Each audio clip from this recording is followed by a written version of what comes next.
کل رات جب میں دعا کر رہا تھا تو خداوند نے میری رہنمائی کی کہ میں ایک موازنہ آپ کے سامنے رکھوں، اور میں نے آج کے کلام کا جو عنوان رکھا ہے، سوچا ہے دعا میں جو میرے ذہن میں آیا ہے، چرچ ورسز چرچ، کلیسیا بمقابلہ کلیسیا۔ تو اس موضوع کو شاید آپ سمجھ بھی رہے ہوں کہ یہ کیا ہے۔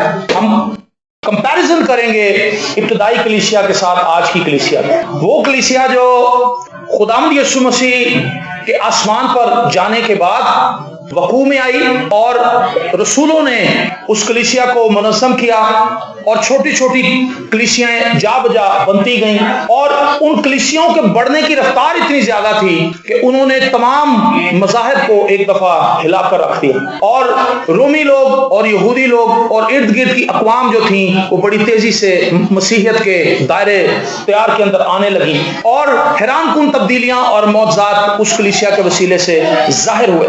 تو میں ایک طالب علم کی حیثیت سے ہمیشہ یہ بات سوچتا رہتا ہوں کہ وہ کون سی ایسی باتیں ہیں جو ایک مسیحی کو متحرک کر سکتی ہیں، ایک کلیسیا کو متحرک کر سکتی ہیں کہ وہ خدا کے جلال کے لیے کام کر سکیں۔ اور حیران کن بات یہ ہے کہ آج کی کلیسیا ان تمام باتوں سے بہت دور ہے۔ اور جیسے جیسے ہم آگے بڑھیں گے، میں 6 بنیادی باتیں آپ کے سامنے رکھنا چاہتا ہوں ابتدائی کلیسیا کے تعلق سے، اور پھر ہم دیکھیں گے کہ ہم جو آج کی جدید کلیسیا ہیں، جو آخری دور کی کلیسیا ہے، یہ اس ابتدائی دور کی کلیسیا سے کہاں تک میل کھاتی ہے اور کس حد تک دور ہے۔ بہت سی باتیں ہیں جو میں کر سکتا ہوں، لیکن میں نے سوچا کہ یہ 6 بنیادی باتیں آپ کے سامنے رکھوں۔ پہلی بات جو اس کلیسیا کے اندر ہے، اعمال پہلے باب میں میرے ساتھ چلیے، اور اس کے پہلے باب کی میں 3 اور 4 آیت آپ کے سامنے تلاوت کروں۔ اور خداوند کے زندہ کلام میں لکھا ہے، اور اس نے دکھ سہنے کے بعد بہت سے ثبوتوں سے اپنے آپ کو ان پر زندہ ظاہر بھی کیا، چنانچہ وہ 40 دن تک انہیں نظر آتا اور خدا کی بادشاہی کی باتیں کہتا رہا، اور ان سے مل کر ان کو حکم دیا کہ یروشلم سے باہر نہ جاؤ، بلکہ باپ کے اس وعدے کے پورا ہونے کے منتظر رہو جس کا ذکر تم مجھ سے سن چکے ہو۔ آمین۔ اس پہلے حصے کے اندر 2 باتیں ہیں۔ خداوند یسوع مسیح کو اس کلیسیا کے لوگ ایک زندہ یسوع کی حیثیت سے جانتے ہیں، اور دوسری بات یہ، جو کچھ خداوند یسوع مسیح نے ان سے کرنے کے لیے کہا، انہوں نے اس بات کا یقین کر لیا کہ خدا اپنے وعدوں کو پورا کرنے میں قادر ہے، خدا اپنے وعدوں کو پورا کرتا ہے۔ تو ابتدائی کلیسیا کے پاس جو پہلے 2 بنیادی مکاشفات تھے وہ یہ تھے کہ وہ خداوند یسوع مسیح کو ایک زندہ مسیح کے طور پر جانتے تھے۔ آج کی کلیسیا کے پاس زندہ مسیح کا مکاشفہ نہیں ہے۔ ہم ایک ایسے مسیح کے تعلق سے جانتے ہیں جس کو چرچ کے اندر پریچ کیا جاتا ہے، جو آج سے 2016 سال پہلے آیا تھا، اور اس نے صلیب پر جان دی تھی، اور بس اس نے ہمارے لیے خون بہایا ہے، دیٹس آل، اس سے آگے کچھ نہیں ہے۔ لیکن ابتدائی کلیسیا کے لوگ یہ بات جانتے تھے کہ خداوند یسوع مسیح زندہ ہے اور وہ ہمارے ساتھ ہے۔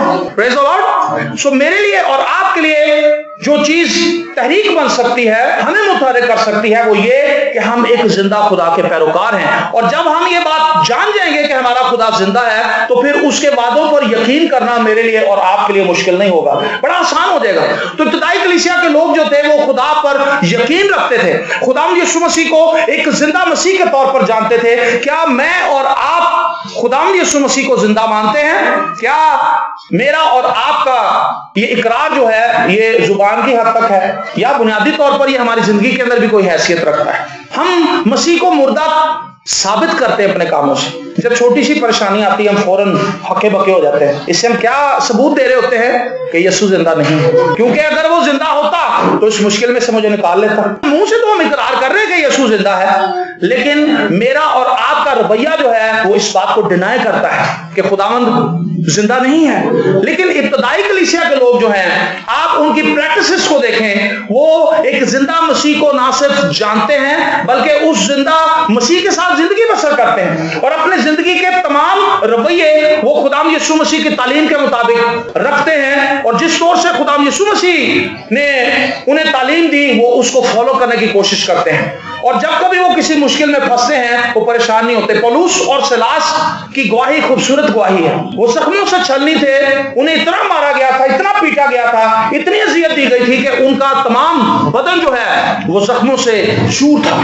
وہ مصیبت کے اندر تھے۔ پریشانی کے اندر تھے، لیکن تو بھی بائبل مقدس بتاتی ہے کہ وہ ستائش کر رہے تھے. ہاللیلویا، پریز دی لارڈ. وہ خدا کی تمجید کر رہے تھے، وہ خدا کی مدح سرائی کر رہے تھے. کیونکہ خدا کو وہ جانتے تھے اور انہیں یہ پتا تھا کہ میرا مسیح جو ہے، ہمارا مسیح جو ہے وہ زندہ ہے اور وہ اتنی قدرت رکھتا ہے کہ وہ اس جیل خانے میں سے ہمیں نکال دے گا. اگر وہ مسیح کو مردہ مانتے تو وہاں پر ستائش نہ کر رہے ہوتے. وہ کیا کر رہے ہوتے؟ وویلا کر رہے ہوتے. ہم کس مشکل میں پھنس گئے ہیں، ہمارے ساتھی ہماری مدد کے لیے نہیں آئے، ابھی تک کلیسیا کا کوئی بدلہ نہیں پہنچا، کسی MNA MP سے انہوں نے سفارش نہیں لڑائی، ہمیں ادھر چھوڑ دیا ہے. لیکن وہ مسیح کو جانتے تھے کہ مسیح زندہ ہے اور وہ پرستش کر رہے تھے. اور پھر خداوند نے جلالی کام کیا، خداوند نے ثابت کیا کہ میں زندہ ہوں. ہاللیلویا، میرا اور آپ کا مسیح زندہ ہے.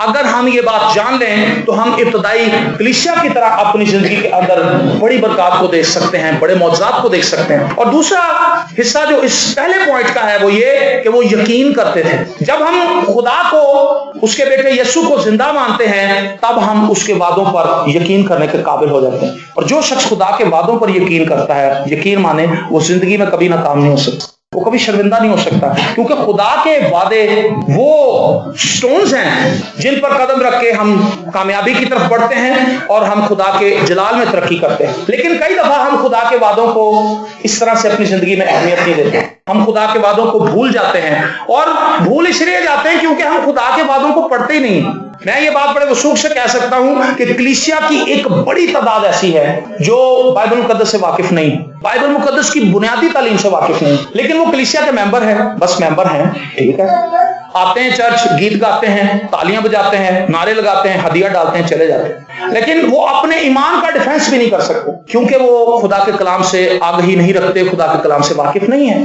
تو ابتدائی کلیسیا کے لوگوں کے پاس یہ بائبل مقدس نہیں تھی، ان کے پاس وہ تعلیمات تھیں جو انہوں نے رسولوں سے سنی تھی، گواہیاں تھیں ان کے پاس، اور وہ ان کو لے کر لوگوں کے پاس جاتے تھے. آہستہ آہستہ پہلی صدی کے آخر تک جو نیا عہد ہے کسی صورت میں کمپائل ہو چکا تھا، اناجیل لکھی جا چکی تھی، خطوط لکھے جا چکے تھے. لیکن اس سے پہلے خداوند یسوع مسیح کے مرنے کے بعد تقریباً 40 سالوں کے اندر ایسا کچھ بھی نہیں تھا، لیکن تو بھی کلیسیا پھیل رہی تھی. وجہ یہ تھی کہ ان کے پاس خداوند یسوع مسیح کا درست مکاشفہ موجود تھا اور انہوں نے اسے پکڑ لیا تھا. آج ہمارے پاس پوری بائبل ہے، پیدائش سے لے کے مکاشفہ تک. ہمارے پاس ٹویٹر ہے، ہمارے پاس فیس بک ہے، ہمارے پاس یوٹیوب ہے، ہمارے پاس ہوائی جہاز ہیں، ہمارے پاس ہیلی کاپٹر ہیں، ہمارے پاس پرنٹنگ کا زبردست نظام ہے، اتنا زبردست کہ آپ ادھر سے مسودہ دیں ادھر سے کتابیں چھپ جاتی ہیں. بہت آسانی ہے، ٹریولنگ کے لیے بڑی آسانی ہے. اس زمانے میں لوگ گھوڑوں پر سفر کرتے تھے، گدھوں پر سفر کرتے تھے یا پیدل سفر کرتے تھے. لیکن آج میڈیا واسٹ ہے اور دنیا میں ایک جگہ سے دوسری جگہ رابطہ کرنا بہت آسان ہے، لیکن تو بھی انجیل کے کام کو اس تیزی سے نہیں آگے لے کر جایا جا رہا. منادی تو بہت ہو رہی ہے لیکن اس منادی کے اندر اثر کوئی نہیں ہے. آگے چل کے ہم اس بات کو سیکھ لیں گے. تو پہلی دو باتیں، وہ مسیح کو زندہ جانتے تھے اور زندہ مسیح کے پیروکار تھے.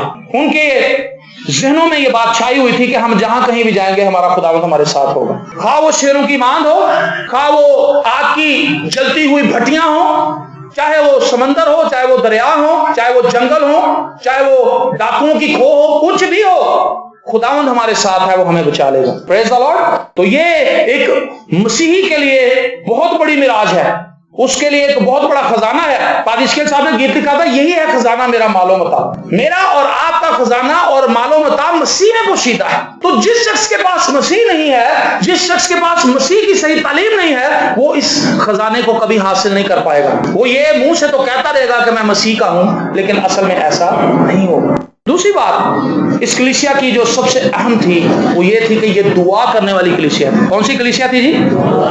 پہلی بات تو یہ خدا یسوع مسیح کو جانتی تھی، خدا کے وعدوں پر یقین رکھتی تھی، اور یہ دعا کرنے والی کلیسیا تھی. دیکھیں پہلا باب اس کی 14ویں آیت میں لکھا ہے، یہ سب کے سب، کتنے جی؟ سب کے سب چند عورتوں اور یسوع کی ماں مریم اور اس کے بھائیوں کے ساتھ ایک دل ہو کر دعا میں مشغول تھے. سب کے سب یہ سب پریئر کرنے والے لوگ تھے، دعا کرتے تھے، اور ان کا اوڑھنا بچھونا یہ تھا کہ ہم نے خداوند کے ساتھ چلنا ہے، ہم نے خداوند کی پیروی کرنی ہے، ہم نے خدا کے کلام کے مطابق زندگی گزارنی ہے، اور ہم نے رفاقت میں خدا کے ساتھ وقت گزارنا ہے۔ لیکن آج کی کلیسیا کا چہرہ بڑا شرمناک ہے۔ آج کی کلیسیا دعا والی کلیسیا نہیں ہے، آج کی کلیسیا پادری صاحب اکثر بتاتے ہیں دعا کروانے والی کلیسیا ہے۔ یہاں پہ آپ کیا کر رہے ہیں؟ دعا کر رہے ہیں، گیت ابھی گائے، آپ نے دعائیں بھی کی ہیں، کلام سنا ہے، اس کے بعد بھی دعا کروانے والے لوگوں کی ایک لمبی قطار ہوتی ہے۔ ہم جہاں کہیں جاتے ہیں تو ہمیں اس چیز کا احساس ہوتا ہے کہ دعا کروانے والے بہت ہیں، دعا کرنے والے نہیں ہیں۔ ہر بندے کا یہ ایمان بن چکا ہے کہ اگر میں لوگوں سے دعا کروا لوں گا، پادری صاحب سے دعا کروا لوں گا یا کسی دوسرے شخص سے دعا کروا لوں گا تو میری زندگی کے اندر معجزہ ہو جائے گا، میری زندگی بدل جائے گی۔ لیکن ان کا فلسفہ کچھ فرق ہے، یہ خود دعا کرتے ہیں۔ آمین۔ خود دعا کرنے میں اور دعا کروانے میں بڑا فرق ہے۔ اگر آپ خود دعا نہیں کر رہے ہوں گے تو آپ کو دعا کروانے سے بھی کوئی فرق نہیں پڑے گا، لیکن اگر آپ خود دعا میں سرگرم ہیں تو پھر کام ٹھیک ہے، پھر آپ کو پرابلم نہیں ہوگی، آپ آگے بڑھیں گے۔ اور اس کلیسیا کی سب سے خوبصورت بات یہی ہے کہ یہ دعا کرتی ہے۔ صبح پہ شام ان کے ٹائم ہیں، آپ بائبل مقدس کو پڑھیں اور اعمال کی کتاب کا خاص مطالعہ کریں، آپ کو ہر چیپٹر کے اندر کہیں نہ کہیں لوگ دعا کرتے ہوئے نظر آئیں گے۔ شام ہو، رات ہو، دوپہر ہو، صبح ہو، دعا ہو رہی ہے، اور دعا کے وسیلے سے خدا ان کے لیے دروازے کھول رہا ہے۔ آپ کو پتا ہے رسولوں کو دھمکایا گیا تھا، انہیں ڈرایا گیا تھا کہ تم یسوع کا نام لے کر اب کلام نہ سنانا، لیکن لکھا ہے انہوں نے دعا کی۔ اعمال کے 4 باب انہوں نے کہا خداوند تو ان کی دھمکیوں کو دیکھ، انہوں نے کس طور سے ہمیں تنگ کیا ہے، پریشان کیا ہے، تو ہماری مدد کر، اور خداوند نے ان کی دعاؤں کا جواب دیا، اور خدا نے انہیں دلیری بخشی۔ جب ہم دعا کرتے ہیں تو خدا ہمیں دلیری بخشتا ہے، جب ہم دعا کرتے ہیں تو خدا ہمارے لیے وسائل مہیا کرتا ہے، جب ہم دعا کرتے ہیں تو خدا ہمیں اطمینان دیتا ہے، جب ہم دعا کرتے ہیں تو ہمیں احساس ہوتا ہے کہ ہم خدا کے ساتھ ہیں اور خدا ہمارے ساتھ ہے۔ جب ہم دعا کر رہے ہوتے ہیں تو ہمیں اس چیز کا احساس ہوتا ہے کہ خدا کی تمام تر قوت ہمارے ساتھ ہے اور خدا ہماری مدد کے لیے ضرور آئے گا۔ اور سب سے بڑی بات یہ، دعا ایک ایسی جگہ ہے جہاں پر ہم مسیح کی صورت پر ڈھالے جاتے ہیں۔ آپ میک اپ روم میں جاتے ہیں، وہاں پہ کیا ہوتا ہے؟ بیوٹی پارلرز پہ جاتے ہیں، وہاں پہ آپ کو تیار کیا جاتا ہے، خوبصورت بنایا جاتا ہے۔ تو جب ہم دعا کر رہے ہوتے ہیں تو خدا کا پاک روح ہمیں خوبصورت بنا رہا ہوتا ہے۔ کس طور سے؟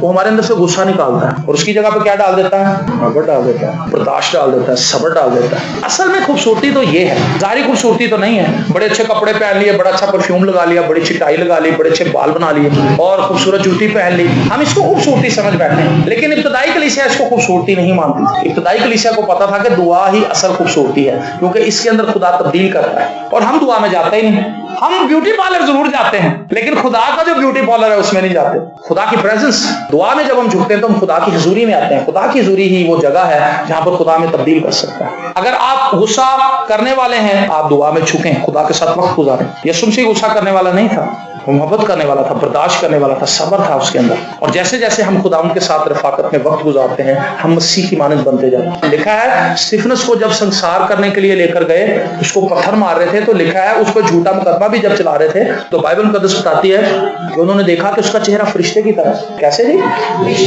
فرشتے کا چہرہ کیسا ہوتا ہے؟ بجھا ہوا، ایسے مرجھایا ہوا نہیں، فرشتے کا چہرہ چمکتا ہوا، دمدماتا ہوا، نور سے بھرا ہوا، خوشی سے بھرا ہوا، تسلی اور اطمینان اس سے چھلکتا ہے۔ اور اسطفنس کا چہرہ ایسے ہی تھا، کیونکہ وہ خدا کے ساتھ وقت گزارتا تھا، دعا میں رہتا تھا، خدا کی پرستش کرتا تھا، خدا کی حضوری میں رہتا تھا، اور خدا نے اس کو بلیسنگ دی۔ آج کلیسیا کے اندر بڑی ناکامی یہ ہے کہ کلیسیا کے اندر دعا کرنے والے لوگ نہیں ہیں، کروانے والے بڑے، اور کروانے سے کوئی فائدہ نہیں ہونا، کرنے سے فائدہ ہوگا۔ تو ابتدائی کلیسیا کی 2 باتیں آپ نے دیکھی ہیں کہ یہ کس طور سے خدا کے ساتھ چلتے رہے۔ آج کلیسیاؤں کے اندر میں آپ کو ایک بات بتاؤں، بھیڑ بھاڑ ہے، بڑی بلڈنگز ہیں، اے سی ہیں، روحانی ترقی کی طرف ہمارا دھیان نہیں ہے۔ آج ہم کلیسیا کو کمفرٹیبل کرنا چاہ رہے ہیں۔ ابتدائی کلیسیا کے لوگ کس طور سے لوگوں کو لے کر آتے تھے وہ بھی میں آپ کو بتاؤں گا۔ دعا کرتے تھے، ٹھیک ہے جی۔ اور تیسری بات، یہ روح سے مامور کلیسیا تھی، یہ بھی یہاں پہ پڑھ لیتے ہیں۔ دوسرا باب اس کی 4 آیت، دعا کر رہے تھے، انہوں نے یقین کر لیا تھا، خدا یسوع مسیح نے کہا تھا کہ تم یروشلم میں ٹھہرے رہنا جب تک تمہیں قوت کا لباس نہ مل جائے، اور یہ دعا کرتے رہے۔ ایسا نہیں لکھا ہوا کہ وہ دعا کر کے 2 دن کے بعد تھک گئے اور پھر اپنے گھروں کو چلے گئے کہ پتہ نہیں خدا اپنا وعدہ پورا کرے گا یا نہیں۔ وہ دعا کرتے رہے، اور پھر لکھا ہے عید پینتیکوست کا دن آیا، اور اس کی 4 آیت میں لکھا ہے اور وہ سب روح القدس سے بھر گئے اور غیر زبانیں بولنے لگے جس طرح روح نے انہیں انہیں بولنے کی طاقت بخشی، اور اسے پیچھے آیت میں لکھا ہے کہ سب پر آگ کی پھٹتی زبانیں نازل ہوں۔ آمین۔ وہ شخص جو روح سے مامور ہے، وہ شخص جس پر خدا کی برکت ٹھہری ہوئی ہے، وہی شخص خدا کا پیغام لے کر آگے جا سکتا ہے۔ میں یہ بات ایک دفعہ پھر کہنا چاہتا ہوں، میں وثوق سے کہتا ہوں، چونکہ ہم دعائی نہیں کرتے تو ہم خدا کا روح کہاں سے مانگیں گے؟ ہماری دعائیا زندگی یہ ہے، ہماری جو زندگی ہے وہ دنیاوی چیزوں تک محدود ہو کر رہ گئی۔ ہماری دعائیا زندگی جو ہے، تنخواہ بڑھ جائے، بچوں کی کفالت کے لیے پیسے آ جائیں، فیس کے لیے پیسے آ جائیں، ان کے یونیفارم، یہ وہ، کھانا پینا، گھر اچھا بن جائے، گھر کے اندر کارپیٹ بچ جائے، اے سی لگ جائے، گرمیاں آ جائیں گی، اور سردیوں میں یہ انتظام ہو جائے، ہیٹر لگ جائیں، بہت کچھ چھوٹی چھوٹی چیزیں۔ لیکن آپ اگر غور کریں تو آپ کو احساس ہوگا کہ یہ ساری چیزیں دنیا میں، ان میں سے کوئی بھی ایسی چیز نہیں ہے جو خدا ہمیں دینا نہیں چاہتا۔ خدا یہ دینا چاہتا ہے، لیکن خدا سب سے پہلے ہمیں سب سے بہترین چیز دینا چاہتا ہے، اور اس کا پاک روح ہے، اور وہ ہم مانگتے نہیں، ہم دوسری چیزیں مانگتے ہیں خدا سے۔ آپ کبھی ہائپر اسٹار جائیں، ایک چیز خریدیں اس کے ساتھ ایک فری ہے، کوئی پتی لے لیں 1 کلو کا پیکٹ، اس کے ساتھ انہوں نے ٹیپ لگا کے ایک بسکٹ چپکایا ہوا ہے۔ ہم ہائپر اسٹار والوں کے پاس جائیں اور ہم انہیں کہیں کہ جی یہ پتی نہ دیں مجھے، اور یہ بسکٹ ملکو لوکا پار کے مجھے دے دیں، تو ہائپر اسٹار والے کیا کہیں گے آپ کو؟ کہیں گے جناب آپ بڑے بیوقوف ہیں، کیونکہ یہ پتی کے ساتھ فری ہے، پتی کے بغیر فری نہیں۔ سیدھے لفظوں میں آپ کو بتا رہا ہوں، سادہ طریقے سے ہم کیا کرتے ہیں، ہم پتی تو خریدنا نہیں چاہتے، لیکن جو فری چیزیں ساتھ ہیں وہ ہم لینا چاہتے ہیں۔ پہلے تم اس کی بادشاہی کی تو تلاش کرو، تو یہ سب چیزیں تم کو مل جائیں گی۔ خدا وعدہ کر رہا ہے، خود کہہ رہا ہے یہ سب چیزیں تمہیں مل جائیں گی، لیکن ہم کہتے ہیں یہ سب چیزیں مل جائیں، بادشاہی جدھر مرضی جائے، ہمیں اس کی ضرورت نہیں، بادشاہی کا ہم نے کیا کرنا ہے۔ لیکن یاد رکھیں ابتدائی کلیسیا کا یہ رویہ نہیں تھا، وہ خدا کی بادشاہی کے پیچھے بھاگ رہے تھے، اور سب کچھ ان کے پیچھے بھاگ رہا تھا۔ بڑے بڑے بادشاہ ان کے آگے زیر ہو رہے تھے، بڑے بڑے آفیسرز جو فوج کے افسر تھے وہ مسیح کو قبول کر رہے تھے ان کی گواہی سے۔ ریزن یہ تھی کہ ان کی زندگی کے اندر روح کی آگ لگی ہوئی، پیدل جاتے تھے، برے حال تھے۔ جو بندہ پیدل سفر کرے 200 میل کا، آپ اس کی اندازہ لگا سکتے ہیں کہ اس کی کیا حالت ہوتی ہوگی، تھکاوٹ سے چور، کپڑوں کے اوپر مٹی لگی ہوئی، بوٹ اس کے مٹی سے بھرے ہوئے۔ اس زمانے میں تو اس طرح کی جوتیاں بھی نہیں تھیں جو ہماری ہیں، پوری کور، وہ تو وزروں والی جوتیاں پہنتے تھے، اور اسی سے وہ 200 میل چل کے جاتے تھے۔ تو وہاں پر جا کر وہ صرف اپنی گواہی شیئر کرتے تھے تو لوگ تبدیل ہو جاتے تھے۔ یہاں پر ہم ساؤنڈ سسٹم لے کے جاتے ہیں، مائک لگاتے ہیں، کی بورڈ بجتا ہے، طبلہ بجتا ہے، پتہ نہیں کیا کچھ ساز آ جاتے ہیں، کون سے اہتمام کیے جاتے ہیں، لیکن لوگ پھر بھی باسیاں مار رہے ہیں۔ کیا یہ افسوسناک تصویر نہیں ہے؟ آج ہمیں روح سے معمور ہونے کی ضرورت ہے۔ اگر ہم روح سے معمور نہیں ہوں گے تو ہم کبھی بھی خدا کے کام کو صحیح طور سے نہیں کر پائیں گے۔ روح سے معمور کب ہوں گے؟ جب ہم خدا سے کہیں گے کہ خدا تو ہمیں روح سے معمور کر۔ آپ اپنی دعاؤں کا حساب کتاب نکالیں تو شاید آپ کو یہ چیز نظر ہی نہیں آئے گی بیچ میں کہیں کہ خدا مجھے روح سے معمور کر، مجھے اپنی نعمتوں سے بھر۔ ہماری دعائیں ٹوٹلی فرق ہے اس سے۔ اور چوتھی بات، وہ گواہی دینے والی کلیسیا تھی۔ کون سی کلیسیا تھی جی؟ مجھے اور آپ کو اس چیز کی ضرورت ہے کہ ہم خداوند کی گواہی کو لے کر لوگوں کے پاس جائیں، اس سے لوگ کلیسیا کے اندر آئیں گے۔ دعا بھی کرنی ہے لیکن لوگوں کے پاس گواہی بھی لے کر جانی، اور گواہی دینا مشکل نہیں ہے۔ سامری عورت کی گواہی سے آپ واقف ہیں؟ اس نے کیا کیا تھا جی؟ اس نے صرف جا کر اپنا گھڑا وہیں چھوڑ دیا اور وہ شہر میں چلی گئی، اور اس نے جا کے اپنے جاننے والوں سے کہا، جن لوگوں کو وہ جانتی تھی یا شہر کے اندر، اس نے کہا دیکھو مجھے مسیح مل گیا ہے، اس نے میرے سارے کام مجھے بتا دیے ہیں، بس اتنا ہی لکھا بائبل میں۔ اور لوگ آنے لگے یسوع کے پاس۔ ہم کسی سے کچھ کہتے ہی نہیں، ہم جس کے گھر میں جاتے ہیں ہم کچھ اور ہی ایجنڈا لے کے جاتے ہیں، ہے نا؟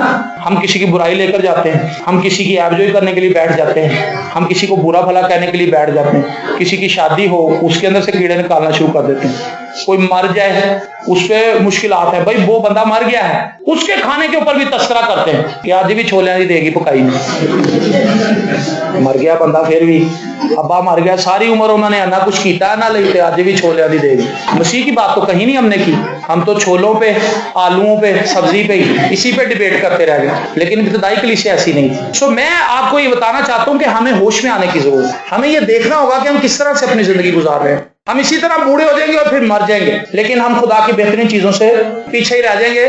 دیکھنا تو دور کی بات ہے، ان کو پانا تو دور کی بات ہے، دیکھ بھی نہیں پائیں گے، کیونکہ ہم اس دائرے کے اندر ہی نہیں ہیں جہاں پر خدا نے برکات کو رکھا ہے۔ دنیاوی چیزیں مانگ رہے ہیں وہ تو خدا بدوں کو بھی دے رہا ہے۔ بدوں کے پاس ایمانداروں سے زیادہ دولت ہے، دولت کے پیچھے بھاگنے کی کیا ضرورت ہے؟ ان کے پاس زیادہ دولت ہے، وہ خدا کو مانتے ہی نہیں ہیں۔ بہت سے ایسے لوگ ہیں دنیا میں جو خدا کو مانتے ہی نہیں سرے سے، لیکن وہ دنیا کا امیر ترین لوگ ہیں۔ خدا میں کچھ اور لینا چاہتا ہے، ہم کچھ اور لینا چاہتے ہیں۔ خدا خدا ہمیں ہمیشہ کی زندگی دینا چاہتا ہے، لیکن ہم اسی دنیا کے اندر بس سب کچھ کرنا چاہتے ہیں، ہم اسی کو اپنی جنت بنانا چاہتے ہیں، لیکن یہ جنت نہیں بن سکتی کبھی۔ ہم کہتے ہیں یہی ابراہم کی گود بن جائے، لیکن یہ ابراہم کی گود نہیں بنے گی، یہ پیراڈائز نہیں بنے گی۔ خدا چاہتا ہے کہ وہ ہمیں اس جگہ پر لے کر جائے جو اس نے خود تیار کی ہے۔ خدا یسوع مسیح نے کہا میں جاتا ہوں اور تمہارے لیے جگہ تیار کرتا ہوں تاکہ آ کر تمہیں اپنے ساتھ وہاں لے جاؤں۔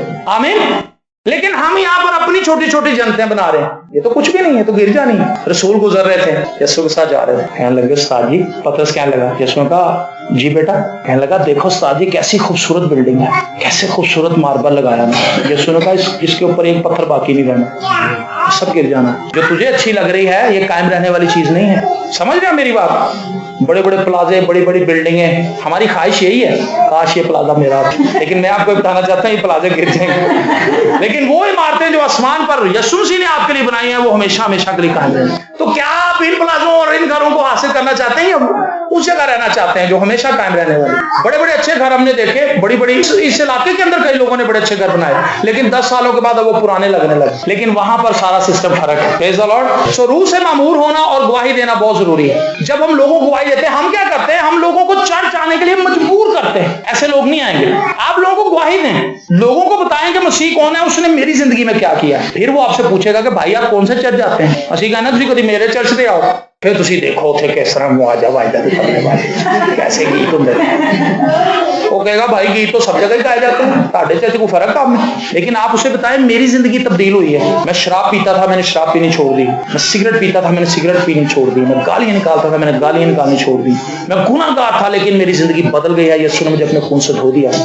یہ گواہی لے کر لوگوں کے پاس جائیں۔ جب لوگ آپ کی تبدیلی کو دیکھیں گے تو وہ بھی تبدیل ہونے کے لیے تیار ہو جائیں گے، لیکن جب آپ تیار نہیں ہوں گے، خود تبدیل نہیں ہوں گے، تو وہ کہیں گے جب آپ اس کے ساتھ ہی بیٹھ کے شراب پی رہے ہوں گے اور اسے چرچ آنے کی دعوت دے رہے ہوں گے، وہ کہے گا ہو چرچ آ کے میں کرنا، وہ آپ سے شراب پی رہے ہیں، آپ سے سگریٹ پی رہے ہیں۔ کئی ایسے لوگوں کو میں نے دیکھا۔ تو ہمارا بھی یہی حال ہے، ہم دوسروں کو چرچ آنے کے لیے کہتے ہیں لیکن ہماری زندگی میں وہ کوئی تبدیلی نہیں دیکھتے، تو وہ کس طرح سے مسیح کے پاس آئیں گے؟ ابتدائی کلیسیا کا معاملہ یہ تھا کہ ان کی زندگیاں اس طور سے تبدیل ہو چکی تھیں کہ وہ لوگوں کو جا کر مسیح کی بابت بتاتے تھے، وہ چرچ آنے کا نہیں کہتے تھے، مسیح کی بابت بتاتے تھے۔ جب کسی شخص کی زندگی بدل جائے گی، اس کی زندگی میں مسیح آ جائے گا تو وہ چرچ کے بغیر نہیں رہ سکے۔ کلیہ سمجھ لیں، حساب کے اندر اگر کلیہ غلط لگائیں کبھی بھی آنسر ٹھیک نہیں آتا۔ ہم غلط کلیہ لگا رہے ہیں، ہمارا جواب کبھی ٹھیک نہیں آ رہا۔ کیوں جی اسٹوڈنٹس، میں صحیح کہہ رہا ہوں، غلط کلیہ لگائیں گے کبھی صحیح جواب نہیں آئے گا۔ ہم غلط کلیہ فٹ کر رہے ہیں بار بار، ہم لوگوں کو گھسیٹ رہے ہیں کہ چرچ آؤ، لوگ نہیں آئیں گے۔ آپ انہیں ون کریں، آپ انہیں مسیح کے لیے جیتیں،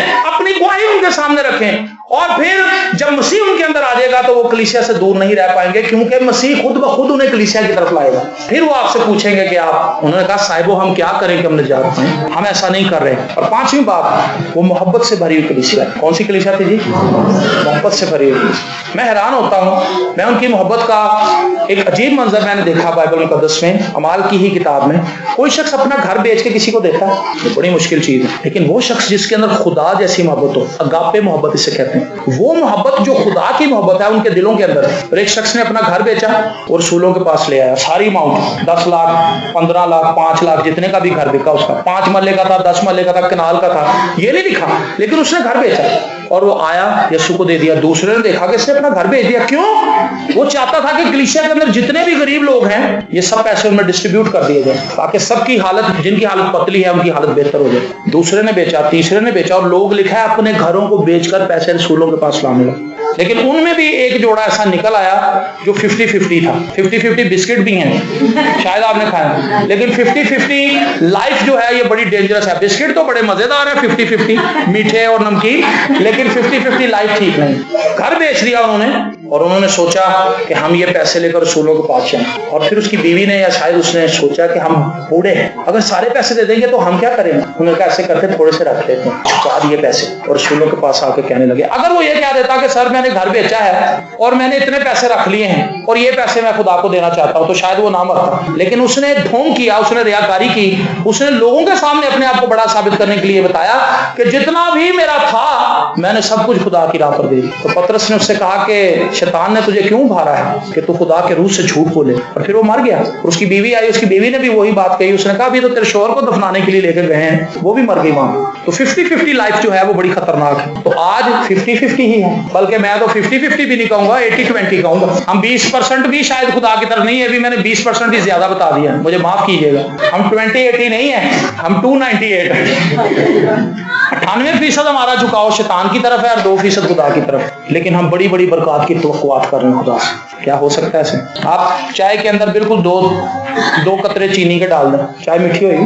ہاں جی، پتہ ہی نہیں چلے گا کدھر گئی ہے. تو بس یہی حال ہمارا. کوئی مٹھاس نہیں، کوئی برکت نہیں، کوئی مسیح کی شبیہ ہمارے اندر سے نہیں نکل رہی، کوئی کلام ہمارے اندر سے نہیں نکل رہا، کوئی برکت ہمارے اندر سے نہیں نکل رہی، کوئی ایسی بات نہیں نکل رہی جس سے لوگ انسپائر ہوں. سب کچھ ویسا ہی ہے. بھیڑوں میں اور بکریوں میں فرق ہی کوئی نہیں. بھیڑیں بھی ویسی لگ رہی، بکریاں بھی ویسی لگ رہی. لکھا ہے آخر میں خدا کا کرے گا، بھیڑوں کو ایک سائڈ پہ کرے گا اور بکریوں کو ایک سائڈ پہ کرے گا. تو اگر بکریوں کا اور بھیڑوں کا موازنہ کرنا مشکل ہو جائے، وہ ایک جیسی لگے، تو پھر کیا ہوگا؟ آج کلیسیا کا یہی حال ہے. صرف چرچ کی حد تک ہی ہم ٹھیک ہیں، باقی باہر جا کر پتہ نہیں کیا. محبت سے بھری کلیسیا کی اپنی چیزوں میں شیئر کرتے تھے، دوسروں کو حصے دار بناتے. ہم آج اپنی اچھی چیزوں میں دوسروں کو حصے دار بنانے کے لیے تیار نہیں ہیں. ٹوٹا ہوا جوگر دوسرے کو دے دیتے ہیں، نیا جوگر اپنے لیے رکھتے. اس دن میں جیری کو یہ بات کہہ رہا تھا، جیری ہنس رہا تھا. جیری کہتا مامو یہ بالکل صحیح ہے. میں نے کہا کیا ایسا نہیں ہو سکتا کہ ہم نیا جوگر لے کر آئیں اور ہم کہیں کہ نیا میں کسی کو دے دیتا ہوں، میں پرانے سے کام چلا لوں. ایسے ہوتا ہے؟ ہم کبھی نہیں ایسی کام. ہونا ہے تو میں پا لیا 2 سال، سلائی بھی کرا لی 2 بار.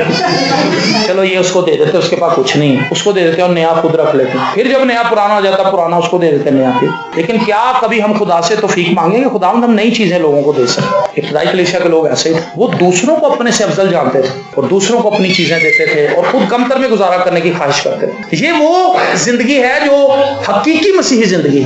آج ہم حقیقی زندگی، مسیحی زندگی سے پتہ نہیں کہاں چلے گئے ہیں، بہت دور ہے.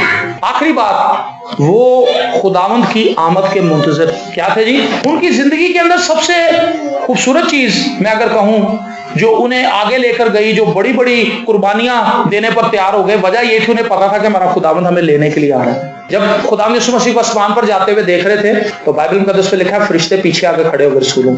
انہوں نے کہا عزیز مردو، جس یسوع کو تم آسمان پر جاتے ہوئے دیکھ رہے ہو، تم اسے بادلوں پر واپس آتے ہوئے دیکھو. انہوں نے کہا کہ یہ تو بڑی خوبصورت بات ہے.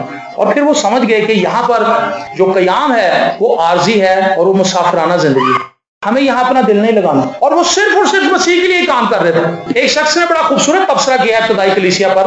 اس نے کہا ابتدائی کلیسیا نے اسی لیے زیادہ روحوں کو جیتا کیونکہ انہیں پتا تھا کہ یسوع آنے والا ہے، اور دوسرا کام انہوں نے کیا ہی کوئی نہیں. ہمیں اب یہ یاد نہیں ہے کہ یسوع نے آنا ہے. ایسا ہی ہے نا، ہم بھول چکے ہیں. ہمیں تو بس یہ پتا ہے کہ کمیٹی ڈالی ہوئی ہے کہ لینٹر پڑنا، پوری کا بیاہ کرنا، یہ کرنا، وہ کرنا. ہمارا دھیان تو دنیا کے اندر ہی پٹ گیا. ہمیں یسوع کی دوسری آمد کا پتہ ہی کوئی نہیں. اور میں افسوس سے یہ بات کہہ رہا ہوں کہ کلیسیا کے بے شمار لوگوں کو پتہ ہی نہیں چلنا کہ یسوع آگے چلا بھی گیا ہے. یہ بائبل مقدس کی تعلیم. 2 چکی تیسری ہوں گی، ایک لے لی جائے گی اور دوسری ادھر ہی کہے گی بہن وہ آٹا لے کے چلی گئی کتنے، وہ ڈھونڈے کہ اس کے گھر جائے گی کہ آٹا تو میں پیچھے ہے، آپ کتنے چلی گئی ہے. انہوں نے کہا جی وہ تو اتنے بھی نہیں آئی. وہ ڈھونڈ رہے ہوں گے ایک دوسرے کو، لیکن اصل میں وہ لوگ اٹھا لیے گئے ہیں. یہ وہ لوگ ہیں جو خدا کے ساتھ چل رہے ہیں. آپ نے اپنے آپ کو دیکھنا ہے، میں نے اپنے آپ کو دیکھنا ہے، ہم نے اپنے آپ کو دیکھنا ہے. کیا ہم مسیح کے ساتھ اٹھائے جانے والے لوگوں میں شامل ہوں گے؟ کیا ہم اس کی آمد کے منتظر ہیں؟ اگر ہم اس کی آمد کے منتظر ہیں تو پھر نفرت کیوں ہے ہمارے دل میں؟ اگر ہم اس کے آنے کے منتظر ہیں تو ہم دوسروں کو معاف کیوں نہیں کر پاتے؟ اگر ہم خداوند یسوع مسیح کی آمد کے منتظر ہیں تو ہم اپنی جیب کو گرم کیوں رکھتے ہیں، دوسروں کی جیبوں کو کیوں ٹھنڈا کر دیتے ہیں؟ ایک غریب آدمی کے پاس ایک ہی بکری کا بچہ تھا، تو امیر آدمی جو نا اس کے پاس ریوڑ تھے، اونٹ بھی تھے، گدھے بھی تھے اور بھیڑ بکریاں تھیں وافر مقدار میں. لیکن جب اس کے گھر مہمان آیا امیر آدمی کے تو اس نے کہا کہ جاؤ اس کی پٹھیاں اٹھا کے لاؤ، اور زبردستی اسے چھین کے لے گئے اور وہ پکا کے مہمانوں کو کھلا دی. لیکن اپنا ریوڑ اس نے نہیں چھیڑا. تو وہ لوگ جو صاحب حیثیت ہے، جب رکشے میں کرایہ دینے کی باری آتی ہے چپ کر کے کھڑے ہو جاتے ہیں، ہوٹل میں بل دینے کی باری آتی ہے ہاتھ دھونے چلے جاتے ہیں. وہ غریب آدمی بیچارہ بل دے رہا تھا. ہمارے اندر آج جذبہ ہی نہیں ہے کہ نہیں یار نہیں تسی نہیں دینا میں دیں.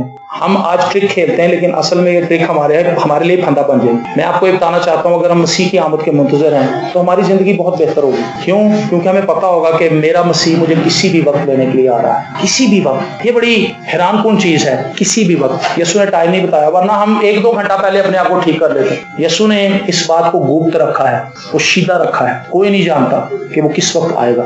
تو اس کا مطلب یہ ہے کہ ہمیں ہر وقت تیار رہنا، کسی بھی وقت. اور اگر ہم تیار رہیں گے تو ہم خداوند کے ساتھ آسمان پر اٹھائے جائیں گے. یہ لوگ مسیح کو جانتے تھے کہ وہ زندہ ہے، خدا کے وعدوں پر یقین رکھتے، دعا کرنے والے، روح سے ممور، گواہی دینے میں تیز تھے، مسئلے مسائل ڈسکس کرنے میں تیز نہیں تھے، گواہی دینے میں تیز تھے۔ آپ کہیں بھی جائیں آپ آسانی سے اپنے دھیان کو بٹا لیں گے۔ سیاسی ایشوز ہے بہت زیادہ، لوگ جاتے ہیں ایک دوسرے کے ساتھ سیاسی ایشوز کو ڈسکس کرتے ہیں، اور بہت سے مسائل ہیں، لیکن وہ مسیح کی گواہی کو شیئر نہیں کر رہے تھے۔ وہ محبت کرنے والی کلیسیا تھی اور وہ خداوند کی دوسری آمد کے لیے تیار تھی، وہ منتظر تھے کہ خداوند آئے گا۔ آپ کسی شخص کو اپنے گھر بلا لیں، مہمان کو، وہ آپ کو ٹائم دیتا ہے کہ جی میں شام کو آؤں گا، تو آپ اس کے آنے سے پہلے کیا کرتے ہیں؟ بتائیں مجھے۔ تیاری کرتے ہیں۔ بیوی جو ہے وہ شوہر کو بھیجتی کہ جاؤ جی چکن لے آؤ، چکن لے کے آتا، راستے میں اس کو میسج کرتی ٹماٹر بھی لے آنا، وہی نہیں ہے ٹھیک ہے جی ٹماٹر بھی آ جائے گا، ساری چیزیں، اور خود صفائی کرتی، نئے شرٹ ڈالتی ہے، سب کچھ ایچ اینڈ ایوری تھنگ، جالے وغیرہ اتارتے ہیں کیونکہ مہمان آ رہے ہیں، اور پتہ نہیں کہ وہ شام کا کہا تھا، کسی وقت بھی آ سکتا، اور پھر ایک اندازہ بناتے ہیں کہ وہ 5 بجے کے بعد ہی آئیں گے، 5 بجے تک ہم نے تیاری کرنی، اور تیار ہو کے بیٹھ جاتے ہیں، پھر خود بھی سیٹ ہو جانا ہے، پھر بار بار دیکھتے ہیں آئے نہیں، فون پکڑتے ہیں کوئی میسج تو نہیں آیا، پھر تنگ آ کے خود فون کرتے ہیں کہ سر جی کھانا بھی پاک گیا صاحب کوئی تسی کتنے رہ گئے ہو، کہنا جی میں ٹریفک چ پھنسیا بس آ۔ جب ہم کسی کی آمد کے منتظر ہوتے ہیں تو اس سے پہلے پریپیئر ہوتے ہیں، تو اگر ہم پریپیئر نہیں ہیں روحانی طور پر تو یہ بات ہمیں مان لینی چاہیے کہ مسیح کی آمد کے منتظر نہیں ہیں۔ اگر منتظر ہوتے تو ہم اپنے آپ کو تیار کر لیں۔ سو میری دعا ہے کہ ہم ابتدائی کلیسیا کی طرح اپنے آپ کو رکھیں، آپ اعمال کی کتاب کو پڑھیں، بار بار پڑھیں، آپ کو نظر آئے گا کہ وہ لوگ کس طرح مسیح کے ساتھ چل رہے تھے، اور خداوند کس طرح ان کے وسیلے سے معجزے کر رہا تھا، خداوند کس طرح ان کے وسیلے سے لوگوں کو برکت دے رہا تھا، کس طرح لوگوں کی زندگیاں ان کی گواہی کے وسیلے سے تبدیل ہو رہی تھی، کس طرح لوگ کلیسیاؤں کے اندر بھر رہے تھے۔ اور آخری بات کہہ کے اسے ختم کروں گا، ابتدائی کلیسیا کے پاس کوئی بڑی بلڈنگ نہیں، ان کے پاس کوئی بڑا چرچ نہیں تھا، میگا چرچ نہیں تھا ان کے پاس، یہی گھروں کے اندر ہی باتیں ہوتی تھی، رسول انہیں گھروں میں جا کے کلام سناتے تھے، اور ہر شخص منادی کرنے والا تھا، ہر شخص گواہی دینے والا تھا۔ آپ لوگوں کو پلپٹ سے ون نہیں کر سکتے جتنا زیادہ آپ لوگوں کے گھروں میں جا کے ان کو ون کر سکتے اپنی گواہی کے وسیلے سے۔ سو میری دعا ہے کہ اس کلیسیا کے اندر جتنے بھی لوگ ہیں وہ سب گواہی دینے والے لوگ۔ کون سے لوگ ہیں جی؟ اور آپ کی گواہی تب 100% کام کرے گی جب لوگ آپ کی زندگی میں تبدیلی دیکھیں گے، اور جب کوئی بہن محلے میں خود لڑنے میں شیر ہو اور اس کی لڑائیاں مشہور ہوں کہ یہ بنیرے سے کتنا لٹک سکتی نیچے اور لڑتی ہے، اس بہن کی گواہی کیا گواہی ہوگی؟ وہ کہیں گے جا بہن تو تے آ، تیری اپنی زبان بڑی پیڑی ہے، تو سانو چرچ آندا کہنی۔ لیکن وہ بہن جو مشہور ہے پورے محلے میں کہ یہ دعا گو عورت ہے، یہ بڑی حلیم ہے، یہ بڑی محبت کرنے والی ہے، اور جو لوگ خدا کے ساتھ چلتے ہیں خدا ان کا روب اور دبدبہ بھی بناتا ہے اور ان کی بات کے اندر قابلیت پیدا کرتا ہے۔ بائبل مقدس کو پڑھیں، خدا ان کے ساتھ وقت گزاریں، اور ابتدائی کلیسیا کے پیٹرن کو پکڑیں کہ کس طور سے وہ خدا ان کے ساتھ چلتے تھے۔ خدا آپ کو